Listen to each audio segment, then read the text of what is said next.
Right now, robots are exploring Mars, building cars, and helping doctors save lives. And guess what? You can learn to build and control robots too. In the next few minutes, you'll understand exactly how robots work. Let's go? So what is a robot?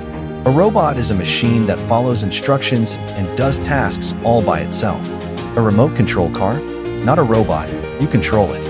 A vacuum that cleans your house by itself? That's a robot. A robot can sense things, think about what to do, and then act. All by following instructions you gave it. Every robot needs three things. Part 1. The brain, a computer. Inside every robot is a tiny computer called a microcontroller. That's where instructions live and decisions are made. Part 2. The body, motors. Motors are the robot's muscles. They spin wheels, lift arms, open and close grippers. Without motors, the robot just sits there. Part 3. The senses, sensors. How does a robot know what's around it? Sensors. Ultrasonic sensors detect walls and objects. Touch sensors feel bumps. Light sensors see if it's dark or bright. Brain, body, and senses. That's what every robot needs.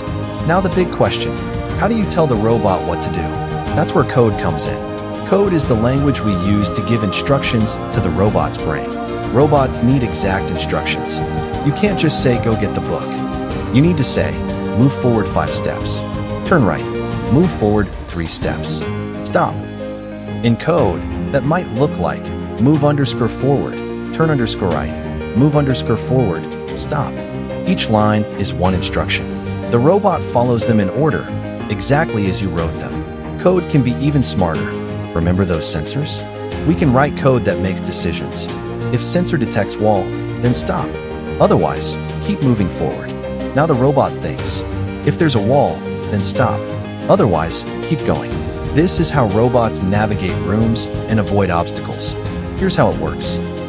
You write code on a computer, upload it to the robot's brain. The brain read. The brain reads your code. Sensors tell the robot what's happening around it. The brain decides what to do based on your code. Motors move, and the robot completes its task. That's it. That's how every robot works. Now you know the secret. Robots have a brain, a body, and senses, and they follow code that you can write. You can start building robots right now. The future is built by people who understand this. And now that's you. Are you ready to become a robot builder?